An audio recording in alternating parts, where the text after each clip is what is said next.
So, Coach McDermott, for everyone outside of Omaha, and by the way, my favorite city in the Big East, you know that. We talk about that a lot. Some special things went on in Omaha. They renamed the practice center the McDermott Family Center, correct? What goes into that process? I know you've done a lot for Omaha and for Creighton, but what goes into that process, and what were your emotions when you heard that they were going to name the practice center after you? Well, there's a wonderful family in Omaha, Bill and Ruth Scott and their family, and they were the lead donor to that facility at the time, and we spent a number of years trying to convince Bill to have it named after him, and unfortunately he passed away last February, and his wish was to have it named after our family, and so in the end he won. It's an incredible honor to have someone think enough of you that they want your name on a building, and probably means you've been somewhere too long as well, I would guess. Well, speaking of being somewhere a long time, you've done this a long time, and the game has changed. How has your process in terms of recruiting or maybe even coaching once you get players to Omaha, how has that changed in this world of NIL? Well, it's ever changing, and I think it changes. It seems like it changes a little bit every year. Obviously the transfer portal or immediate transfer eligibility in itself would have been a huge change. Name, image, and likeness in itself would have been a huge change. Both of them at the same time is, it's crazy. So, we've tried to adapt. We've tried to adjust the best we can to remain competitive. And, I still think at the end of the day, relationships are important. And I think guys want to be coached, they want to grow, they want to get better, they want to be held accountable, even though they may not think they want to be. So, we feel like we've been able to continue to attract the right kind of people to our program, guys that want to play an unselfish brand of basketball. And as long as we can keep doing that, the game's fun for me. Yeah. Not only were you guys one of the most efficient teams last year, a huge part of that, along with winning, a huge part of that was Baylor Shireman and Trey Alexander. Those two guys, they're in the NBA now. How do you plug that hole? I don't, it's very challenging, obviously, but we return the Ryan Kalkbrenner, so part of our good efficiency is him shooting, seems like 75% from the field every year, and then we return our point guard and Stephen Ashworth. So if you got to start with a couple spots, your point guard and your center, I think, is important. But Baylor and Trey did so much for us, not just on the offensive end, defensively, with their ability to share the basketball and create opportunities for their teammates. And we've got a very talented freshman class and two transfers in Pop Isaacs and Jemiah Neal that we're fast tracking to get ready. And while we're not as long maybe as we were last year with Trey and Baylor, I think we're faster and quicker and should be able to do some things defensively that maybe we haven't been able to do before. And when you say faster and quicker, I don't think Ryan Kalkbrenner's name comes to mind, but you talk about three-time Defensive Player of the Year, a guy who's been now going into his fifth year, and you've said that he does everything for you, maybe sometimes too much, but he never complains.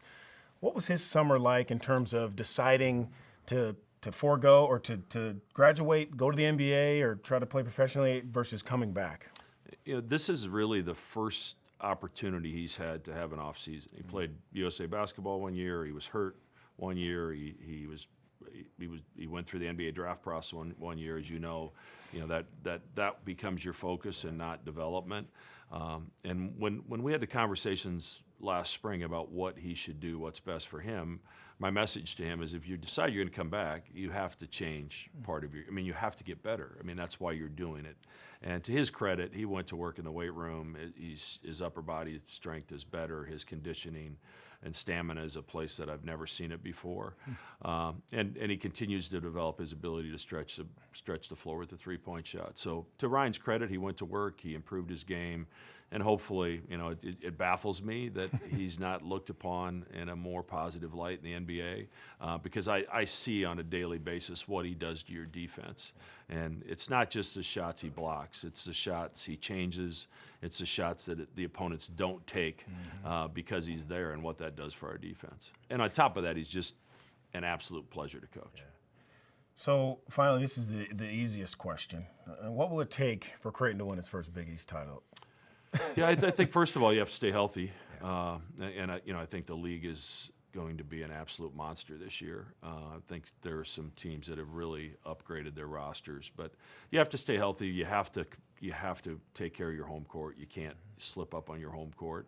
But for us, that efficiency offensively that we were able to have as a group last year, that's going to have to move its way probably at a quicker pace. And by conference play, we got to be rolling because our non-conference schedule is as difficult as we've ever played. My next question, has college basketball gone from a building process to a rebuilding process each year? And do the schools that keep their players have an advantage?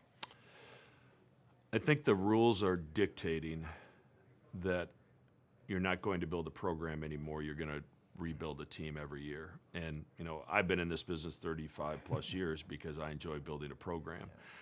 We're trying to buck the trend of rebuilding a team every year if you don't have to. We continue to bring freshmen into our program that we want to try to keep and grow and develop. And I think that's the best way to hold on to your culture. And if your culture is strong, I think that's how you retain players. And, obviously the NIL is a piece of that, and you have to be competitive in that market.